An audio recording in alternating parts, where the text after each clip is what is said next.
আজ 9ই আগস্ট 2026 আর আজকের দিনের সবচেয়ে বড় খবরটা এক বাক্যে বললে এই দাঁড়ায়, হরমুজ প্রণালী নিয়ে ইরান এখন আমেরিকাকে শর্ত দিচ্ছে।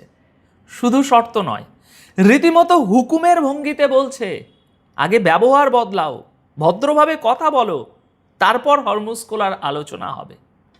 মানে একটা দেশ যার হাতে না আছে বিমানবাহী রণতরী, না আছে বড় যুদ্ধজাহাজের কোনো বহর, সেই দেশ বিশ্বের সবচেয়ে বড় সামরিক শক্তিকে এভাবে কথা শোনাচ্ছে কিভাবে?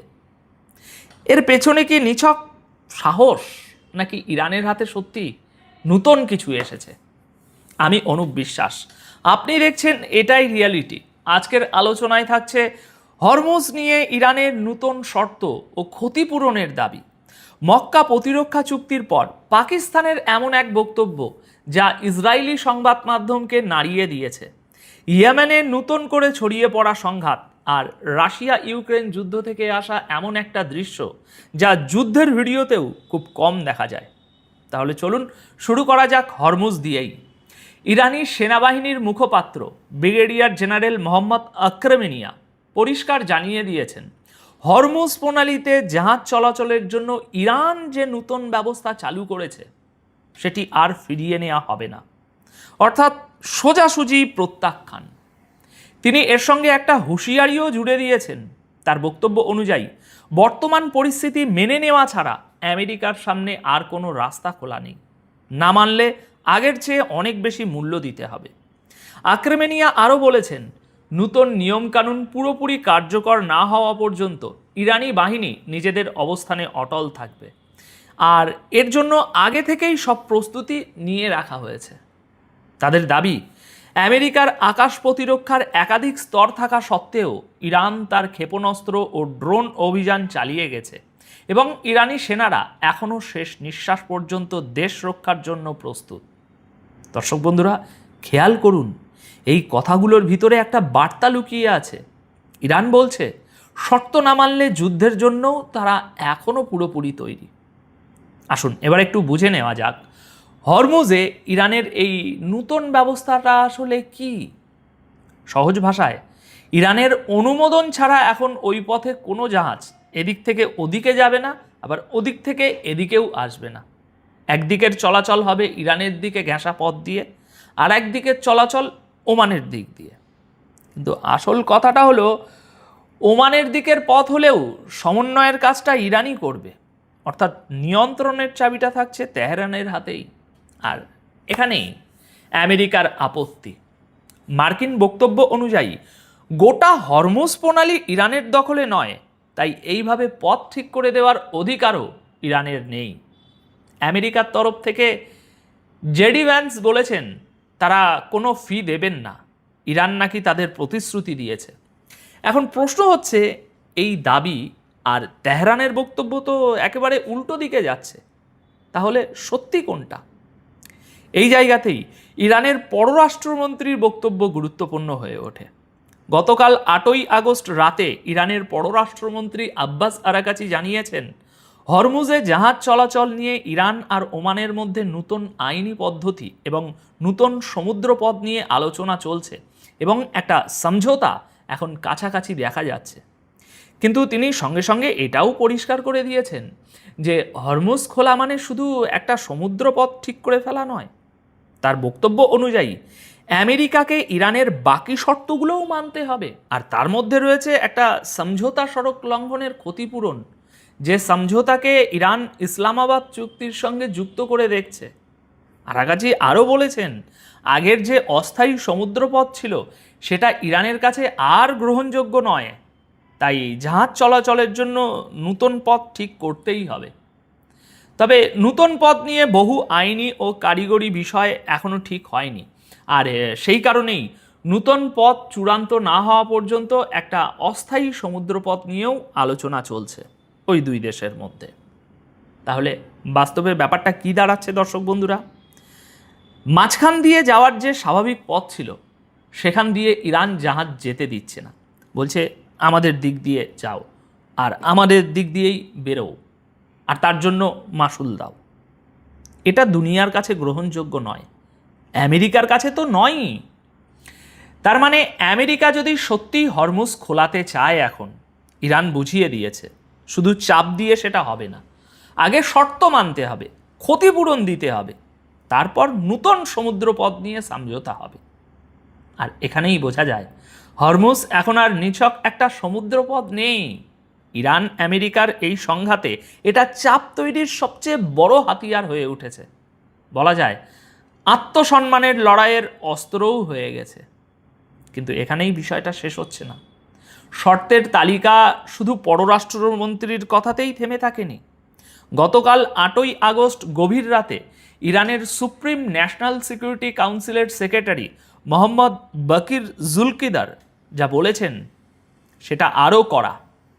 তার প্রথম কথাই হলো আমেরিকাকে সবার আগে নিজের আচরণ বদলাতে হবে, তবেই হরমুজ খোলা নিয়ে কথা এগোবে। অর্থাৎ আলোচনার টেবিলে বসার আগেই আমেরিকাকে ভদ্রভাবে একটা ভালো দেশের মতো আচরণ করতে হবে এবং ইরানের বিরুদ্ধে হুমকি ও সামরিক চাপ বন্ধ করতে হবে। মানে শুনে মনে হচ্ছে যেন কোনো ওস্তাদ তার শাগরেদকে শেখাচ্ছেন কিভাবে বসতে হয়, কিভাবে উঠতে হয়, কিভাবে কথা বলতে হয়। জুলকিদারের বাকি দাবিগুলোও কম নয় কিন্তু। তিনি বলেছেন ইরানের স্থাপনা এবং ইরানের স্বার্থের বিরুদ্ধে সব হুমকি বন্ধ করতে হবে, আর ইরানের বিরুদ্ধে সামরিক পদক্ষেপ চিরতরে থামাতে হবে। এর সঙ্গে আরও একটা দাবি আছে যেটা শুনলে আপনি চমকে উঠবেন। ইরানের অবরোধে যুক্ত মার্কিন নৌবাহিনী ও বিমান বাহিনীকে এই অঞ্চল থেকে ফিরিয়ে নিতে হবে। তালিকা এখানেই শেষ নয়। সাম্প্রতিক যুদ্ধে হওয়া ক্ষয়ক্ষতির ক্ষতিপূরণ দিতে হবে, মার্কিন নিষেধাজ্ঞা তুলে নিতে হবে, আর বিদেশে আটকে রাখা ইরানের অর্থ ছেড়ে দিতে হবে। জুলকিদার সাব বলেছেন, যুদ্ধ হোক বা আলোচনা, ইরান এই শর্তগুলো থেকে পিছু হটবে না। তাই এবার আসা যাক সবচেয়ে গুরুত্বপূর্ণ প্রশ্নে, আমেরিকা কি এই শর্ত মানবে? দেখুন, বাস্তবতা বলছে সম্ভাবনা খুবই কম। আমেরিকা না টাকা আটকে রাখা টাকা ছেড়ে দেবে, না নিজের নৌবহর এই অঞ্চল থেকে সরিয়ে নেবে। তাহলে ইরান এমন শর্ত রাখছে কেন? একটা ব্যাখ্যা হলো, শর্তগুলো এমনভাবে সাজানো হয়েছে যাতে সেগুলো মানা প্রায় অসম্ভব হয়। অর্থাৎ ইরান হয়তো এই লড়াইটা শেষ পর্যন্ত টেনে নিয়ে যেতে চাইছে। এখানে দুটো বিপরীত যুক্তি আছে, দুটোই শোনা দরকার। একদল বলবেন ইরান আসলে সীমা ছাড়িয়ে যাচ্ছে, তাদের হাতে না আছে বড় যুদ্ধজাহাজ, না আছে বিমানবাহী রণতরী, না আছে আধুনিক যুদ্ধ বিমানের বহর। এই অবস্থায় এত কড়া কথা বলার মানে হয় না। আর একদল বলবেন যুদ্ধ শুধু অস্ত্র দিয়ে হয় না, সাহস দিয়ে হয়, হাতে তলোয়ার না থাকলেও লড়ে নেওয়া যায়। তবে একটা কথা ভাবার মতো, কেউ এত মজবুতভাবে তখনই কথা বলতে পারে যখন সে জানে যুদ্ধ হলে ঠিক কী হবে। ইরানের হাতে হয়তো এমন কিছু এসেছে যা এখনও আমরা জানি না। আপাতত এইটুকুই বলা যায়, এবং এই জায়গাটা ভালো করে বুঝে নিন। হরমুজ প্রণালীর এই টানাপোড়েন এর সমাধানের চেয়ে এটা সংঘাতের দিকেই এখন বেশি এগোচ্ছে। এখন এই ঘটনার সঙ্গেই জুড়ে দেখা দরকার আর একটা খবর, যেটা এসেছে মক্কা থেকে। মক্কা প্রতিরক্ষা চুক্তির ঠিক একদিন পরেই পাকিস্তান থেকে ইসরায়েলের বিরুদ্ধে এমন একটা বক্তব্য এসেছে যা ইসরায়েলি সংবাদ মাধ্যমের চোখে এই নতুন জোটকে আরও গুরুত্বপূর্ণ করে তুলেছে।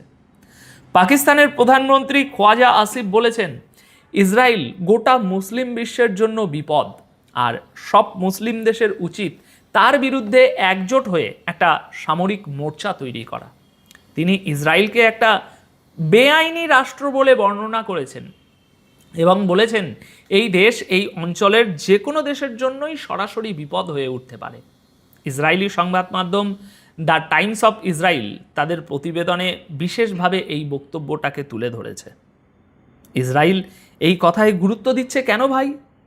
কারণ এই বক্তব্যের ঠিক একদিন আগেই পাকিস্তান, সৌদি আরব এবং তুরস্ক মক্কা শরীফে যে প্রতিরক্ষা চুক্তি করেছে, যেখানে একজনের উপরে হামলাকে 3 জনের উপরে হামলা বলে ধরা হচ্ছে। তার মানে ভবিষ্যতে যদি আরও মুসলিম দেশ এই জোটে যুক্ত হয়, তাহলে ইসরায়েলের সামনে, যেটা এতদিন ছিল না, ইসরায়েলের সামনে এমন একটা নতুন আঞ্চলিক সামরিক ব্লক দাঁড়িয়ে যেতে পারে যাকে উপেক্ষা করা অতটা সহজ হবে না। তবে এর বিপরীত একটা যুক্তিও আছে এবং সেটাও বাস্তব। কিন্তু তুরস্ক আমেরিকার কাছ থেকে F-35 যুদ্ধ বিমান চায়। সৌদি আরবেরও আমেরিকার সঙ্গে যথেষ্ট ঘনিষ্ঠতা দরকার। আমেরিকার সঙ্গে এই যে সম্পর্ক, এটা বজায় রেখে ইসরায়েলের বিরুদ্ধে কতদূর যাওয়া যাবে সেটাই বড় প্রশ্ন। তাই পাকিস্তান যা করছে তার অনেকটাই হয়তো কথার লড়াই হয়ে থেকে যাবে। কড়া অবস্থান হতে পারে, কিন্তু এর থেকে বেশি দূর এগোনো কঠিন। তবু ইসরায়েল যে এই বক্তব্যকে গুরুত্ব দিচ্ছে সেটাই এই খবরের আসল তাৎপর্য। দর্শক বন্ধুরা, এবার চলে যাই ইয়েমেনে, যেখানে পরিস্থিতি আবার দ্রুত খারাপ হচ্ছে। প্রতিদিন আপনারা খবর শুনছেন। ইয়েমেনের সেনাবাহিনী হুতিদের বিরুদ্ধে একাধিক ফ্রন্টে বড় সামরিক অভিযান শুরু করেছে। সেনাবাহিনীর মুখপাত্র কর্নেল মাজিদ আল নাজিলি তিনি জানিয়েছেন, হুতিদের বহু ঘাঁটি এবং তাদের সামরিক শক্তিকে আলাদা আলাদা ফ্রন্টে নিশানা করা হয়েছে। আজ যে ছবিগুলো সামনে এসেছে এগুলো গতকাল 8ই আগস্ট সন্ধ্যার প্রকাশিত হয়েছে গভীর রাতে, মানে আজ 9ই আগস্ট শুরু হওয়ার পর। বলা হচ্ছে এই অভিযান হয়েছে মারিব ও হাদ্রামাউতে হুতিদের সাম্প্রতিক ক্ষেপণাস্ত্র ও ড্রোন হামলার জবাবে। অন্যদিকে জাতিসংঘের ইয়েমেন বিষয়ক বিশেষ দূত হ্যান্স গুন্ডবার্গ দুই পক্ষকেই সংযত হওয়ার আহ্বান জানিয়েছেন। তার কথাটা খুব গুরুত্বপূর্ণ। তিনি বলছেন, 2022 সালের এপ্রিলে যুদ্ধবিরতির পর ইয়েমেনে বড় আকারের যুদ্ধ আবার শুরু হওয়ার আশঙ্কা এই মুহূর্তে সবচেয়ে বেশি, মানে আর একটা যুদ্ধ।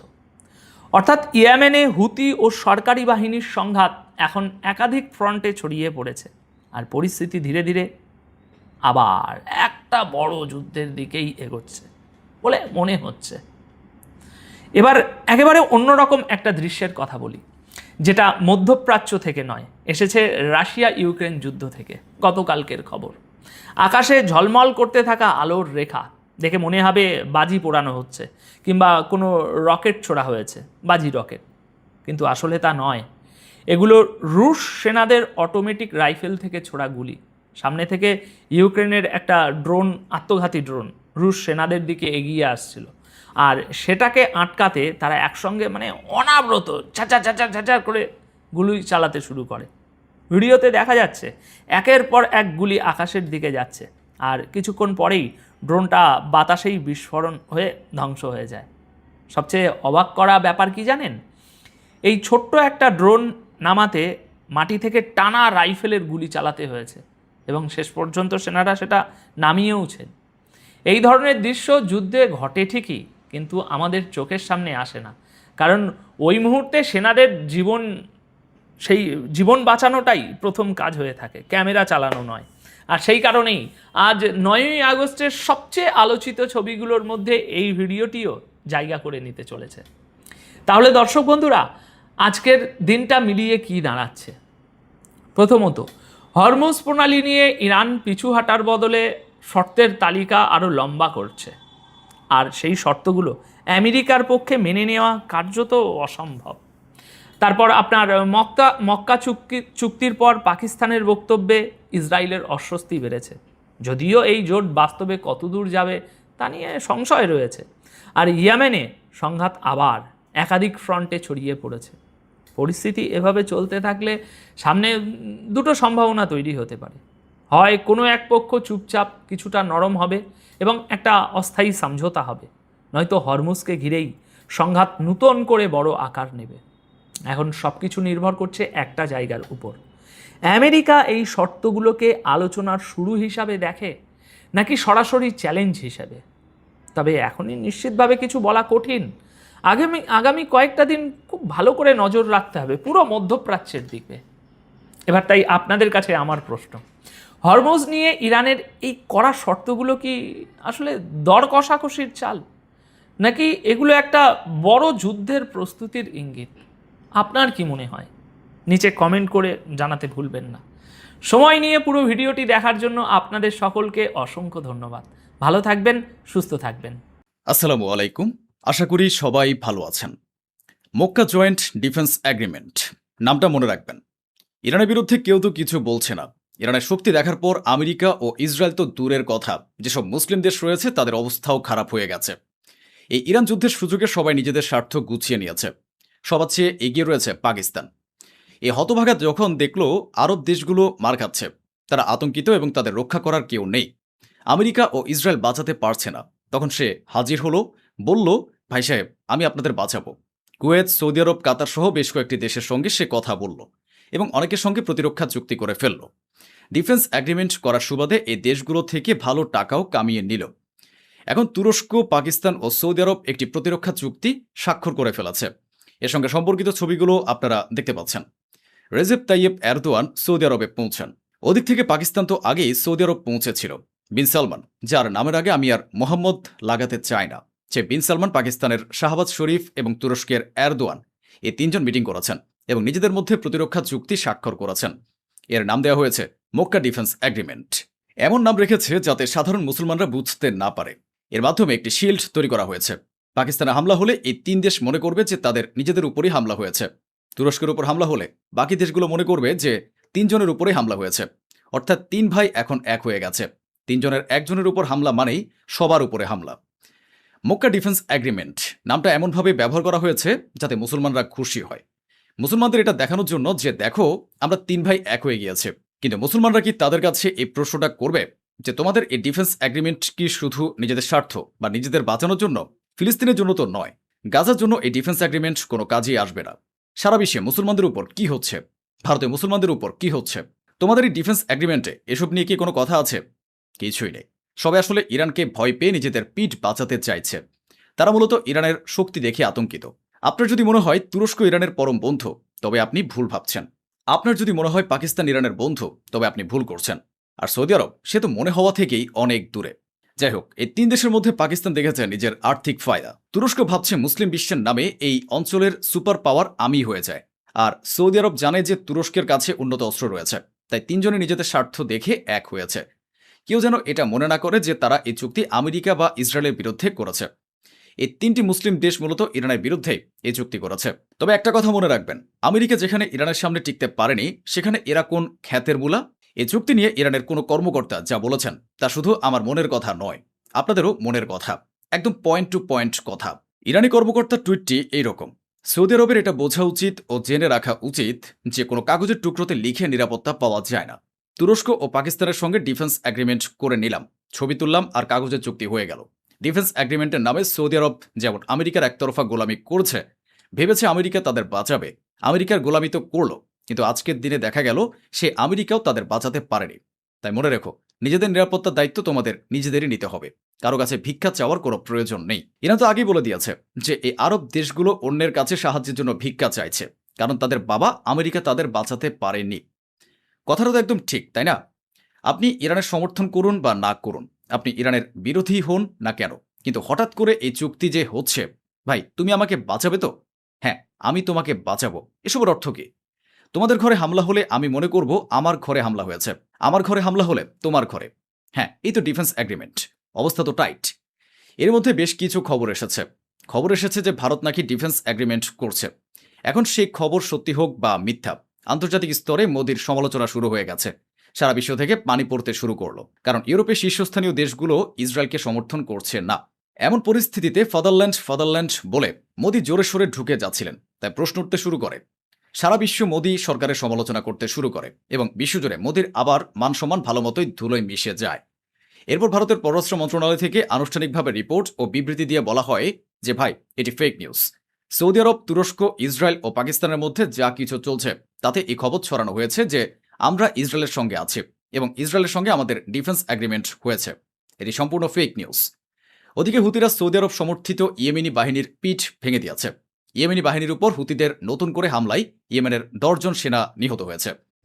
اليوم الجمعة الموافق 7 أغسطس الساعة 9 صباحا الحوثي يقوم باستهداف الأحياء المدنية المكتظة بالنازحين في محافظة مأرب. لا إله إلا الله لا حول ولا قوة إلا بالله إنا لله وإنا إليه راجعون.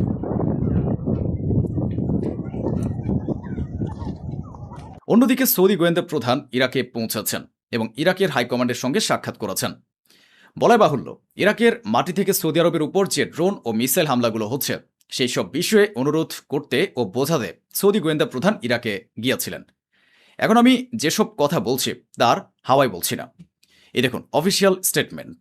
সৌদি আরবের গোয়েন্দা কর্মকর্তা যখন ইরাকে গেলেন, তিনি ইরাকি সরকারের কাছে হাত জোর করে অনুরোধ করলেন যে দয়া করে কোনো অবস্থাতেই আপনাদের মাটি থেকে সৌদি আরবের উপর হামলা যেন না করা হয়। এরপর ইরাকি সরকার তাদের যোদ্ধাদের ঠিক একই ঢঙে অনুরোধ করল যে ভাই হামলা করো না, সৌদি আরবের সঙ্গে আমাদের সম্পর্ক খারাপ হয়ে যাবে। এখন যেহেতু সৌদি আরবের গোয়েন্দা মন্ত্রী স্বয়ং মোহাম্মদ বিন সালমানের বার্তা নিয়ে এসেছেন, তাই আমরা তাদের উপর হামলা করতে পারি না।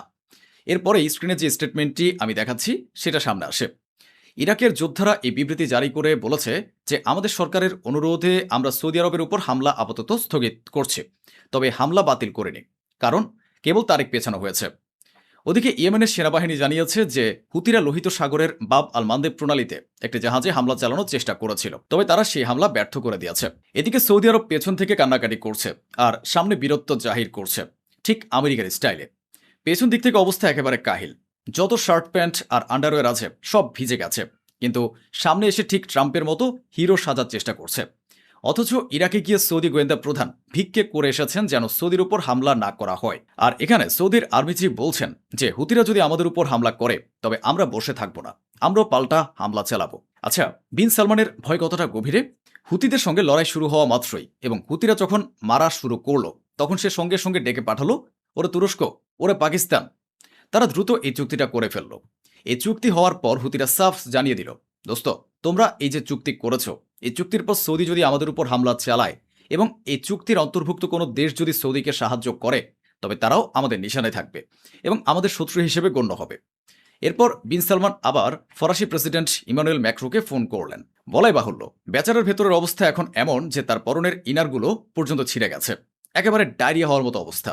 তাই সে তার যত বন্ধু আছে সবাইকে ফোন করছে যেন আন্তর্জাতিক মঞ্চে তাকে সমর্থন করা হয়। এবার আমি আপনাদের এমন একটি কথা বলবো যা শুনলে আপনাদের মন খুশিতে ভরে উঠবে। আল্লাহ আপনাদের ভালো রাখুন। ইরানের সঙ্গে আমেরিকার যে 41 দিন ধরে সরাসরি যুদ্ধ চলেছিল তার মধ্যে মাত্র 38তম দিনের মাথায় সৌদি আরব তাদের 86% ইন্টারসেপ্টর ব্যবহার করে ফেলেছিল। গত এপ্রিলে সৌদি আরবের কাছে মাত্র 400টি ইন্টারসেপ্টর বাকি ছিল। বর্তমান তারিখে সেই সংখ্যা আরও অনেক কমে গেছে। আর এই কারণে আমেরিকার যেমন অবস্থা খারাপ, তেমনি বিন সালমানেরও অনেক বেশি অবস্থা খারাপ। সামনে এগোই। আমেরিকা নিজেই ঘোষণা করেছে যে ওমান ও ইরানের মধ্যে একটি চুক্তি হতে চলেছে। ওমান ও ইরানের মধ্যে চুক্তি হওয়া মাত্রই আমরা আমাদের অবরোধ তুলে নেব। প্রেসিডেন্ট পেজেশকিয়ান বলেছেন, আমেরিকা আমাদের প্রতিবেশী দেশগুলোকে আমাদের বিরুদ্ধে দাঁড় করানোর চেষ্টা করছে, কিন্তু আমরা তাদের এমনটা করতে বাধা দিচ্ছি। আমাদের আশপাশের সমস্ত দেশের সঙ্গে সরাসরি যোগাযোগ অব্যাহত রয়েছে। পেজেশকিয়ান আরও বলেছেন, ইউরোপের দেশগুলোর সিদ্ধান্ত নেওয়ার মতো নিজস্ব কোনো ক্ষমতা নেই। ফ্রান্সের সঙ্গে আমাদের চুক্তি হয়েছিল যে তারা আমাদের উপর থেকে নিষেধাজ্ঞা তুলে নেবে এবং তারা তাতে রাজিও ছিল, কিন্তু আমেরিকা ফ্রান্সকে মানা করে দেয়, ফলে ফ্রান্স পিছু হটে। সুতরাং এখন ইউরোপের কোনো দেশ বা ফ্রান্স আমাদের সঙ্গে কোনো চুক্তি করতে পারে না। একমাত্র আমেরিকা রয়েছে যে সবাইকে পরিচালনা করে। পেজেশকিয়ান আরও বলেন, তাদের উদ্দেশ্য ছিল আমাদের উপর এত হামলা করা যাতে আমরা নিরস্ত্র হয়ে যাই, আমাদের অস্ত্র ফুরিয়ে যায় এবং আমরা শক্তিহীন হয়ে পড়ি। এরপর তাদের যখন ইচ্ছা হবে, যেমন তারা গাজায় যখন ইচ্ছা হামলা চালায়, তেমনি তারা যে কোনো সময় আমাদের উপর হামলা করতে পারবে।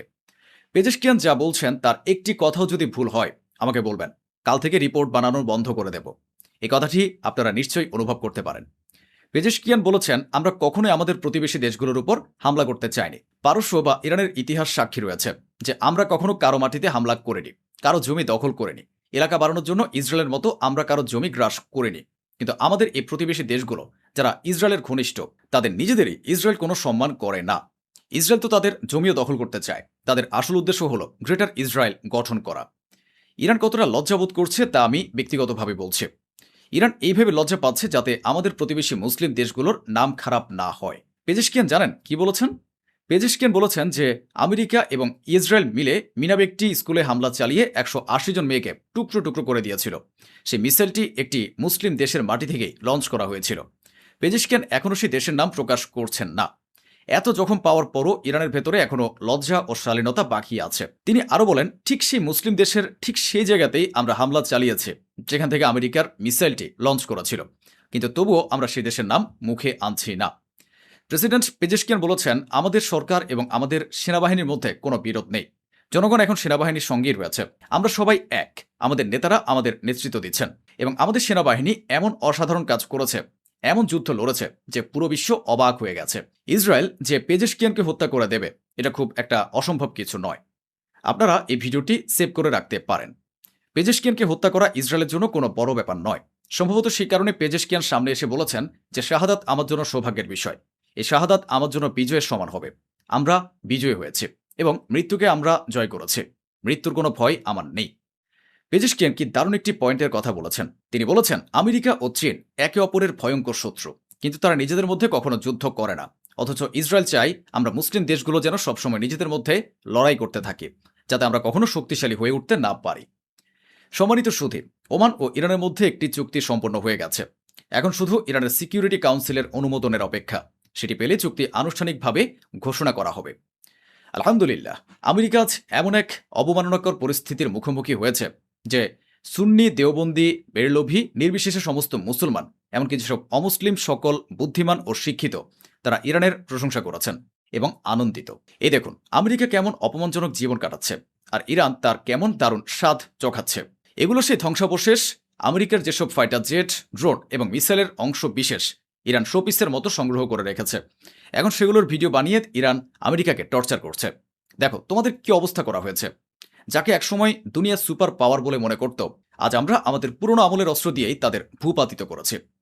ওই যে বলেছিলাম না, ডোনাল্ড ট্রাম্প বলেছিলেন যে আমাদের কোনো ফাইটার জেট ধ্বংস করা হয়নি, কিন্তু এদিকে আমেরিকার যে অ্যাডভান্সড F-15 ফাইটার জেটটি ইরান ধ্বংস করেছে সেটি আপনারা দেখতে পাচ্ছেন। এর সিট থেকে শুরু করে সামনের উপরের পুরো স্ট্রাকচারটি পর্যন্ত সবকিছুই এই ধ্বংসাবশেষের মধ্যে রয়েছে।